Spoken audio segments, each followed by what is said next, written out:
Yan po ang mga, yan po ang mga hinaing ng ating kapatid na si Valeros. Isa sa Pero problema. sila alam niya nila. Isa sa problema niya na Perwisyo ng yung pinapaabot sa ating lahat na itong ipilang itil ay isa sa problema rin talaga.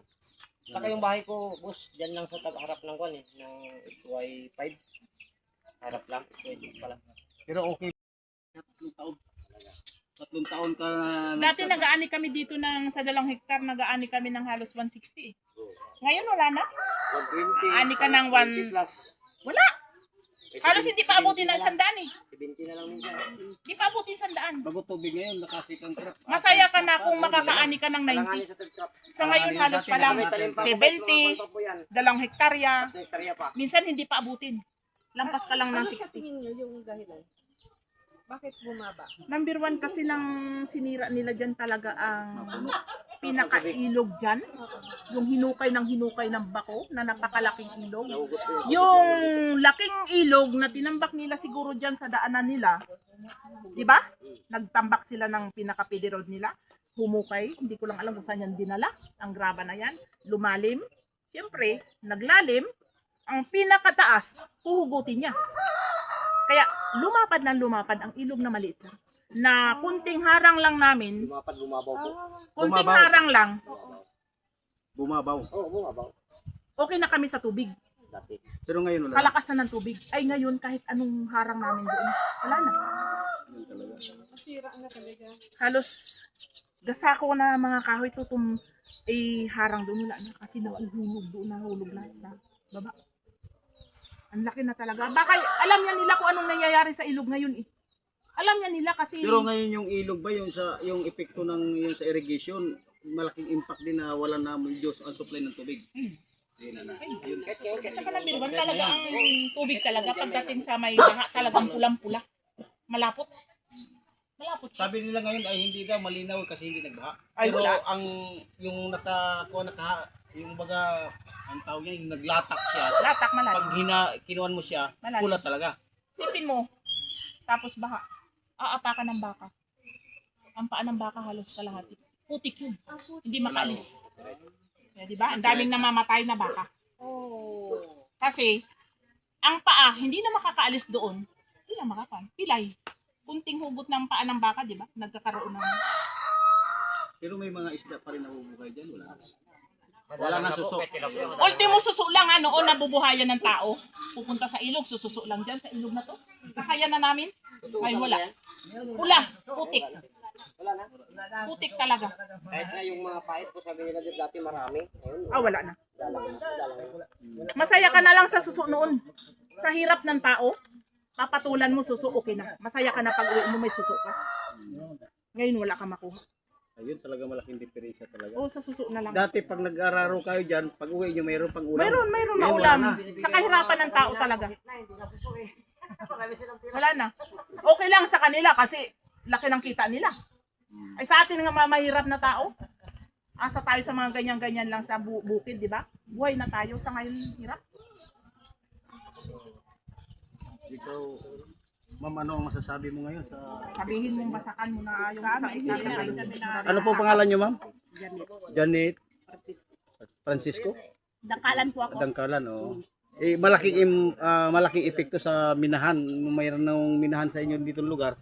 Medyo ang mambalot kasi mababang lugar dito pag oras sa tubig kahit na walang bagyo, babaha. Noon, wala kayong mining na yan. Kahit na magharang-harang lang. At saka ang Sagana. Bumarin talaga sa bundok. At saka yung pagbumaha, pagbumaha, Hindi ang dito makabot dyan lang sa... dadaan ang tubig. Pero ngayon na Walang may putik. mining na. Ngayon pag bumaha, Ito ma'am, akala mo ito dagat nung Saan galing yung tubig ng nakaraan. Yung nagbaha, akala mo ito dagat ito. Hanggang doon sa baba. pag bumaha dati tubig lang yun ang dumadaan eh. Ngayon pag bumaha, malinaw pa. tatambakan ng lupa. Nadala ng tubig, natatambakan ng lupa ang palay. Tapos, nano ko lang eh, yung nakaraan na pagpa-harvester na akala mo yung gaganon ang alikabok sa palay. Natin na ipahintay. Ipagiling mo pula ang palay. Yung mga... Balot siya ng putik. May mga latirite. Hirapan sa pagpapalaki. Laterite ang bumabalot. Yung pulang lupa. Grabe, halos hindi mo makita ang tao. Kaya pag nagpagiling kami, halos kung pwede lang hugasan mo pa ang palay para bago mo ipagiling. Hanggang ngayon meron. Halos hindi maibenta ng tao. Isa yun. Sa pula ng palay, hindi na bilhin ng manigbili dahil pula na ang palay.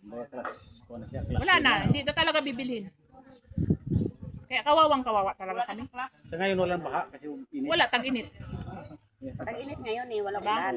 Ang Pag umulan yan, nakakatakot, isa sa problema. ang nakakatakot, ang kinakatakutan pa namin, kung matuloy ang kalmiya, isang kaba talaga ng tao rin na naman kasi mas Dito sa inyo lahat ang impact ng dito talaga. problema. Dito talaga yung kalmiya pag bumagsak. Kawawa na talaga kami. Sabi ng kapitan ng balot, ang solusyon daw sa baka, kailangan daw ay baka-cover. Hindi raw. Hindi kaya nito. Maaari lang sana. Ipahinto po yung kan. Yung kan yan. Mining. Yung mga yung tao naman, makaani naman ng maganda. Bakit nga hindi na kinakain ng Ay, wala na sobrang naging kan sa kan. Sa kanilang pagmimina. Nagkakaroon na tayo ng hindi maganda na kan. Kulang na sa tubig. Ang tubig, wala na. Saan pa yan? Pilitin mo magbasakan ka, malulugi ka rin. Grabe pa ang kamahal ng abono ngayon. Mga abono ngayon, mga mahal pa. Dagdagan pa ng abono krudo ngayon, parang hindi ka na magbasakan. Wala na, patay na kami. Grabe kamahal ng krudo. Kawawa talaga. So, ang sinasabing magsasaka, Ang harvester ngayon, 5 na. 9,000 na. Alam mo, 9,000 na? problema natin, di ba pangunahin natin problema, nagtaas ang fuel. Taas ang krudo. Pero ngayon, pag ang problema natin, kung wala na tayong sasakahin, wala na tayong pagkain sa hapagkainan, yan ang problema natin. Kasi na problema nga tayo sa gagamitin lang sa sasakyan. Oy, sa Eh kung paano kung para sa Pagkain na talaga. pagkain na talaga. Yun isa sa problema pag wala na, mahal na yung mga bigas. Baka abutin ng tag 200 ng isang salok na yan. Salo yan. May problema tayo, yun ang panghili na nagawasan tayo makakaroon. Kaya pa siguro.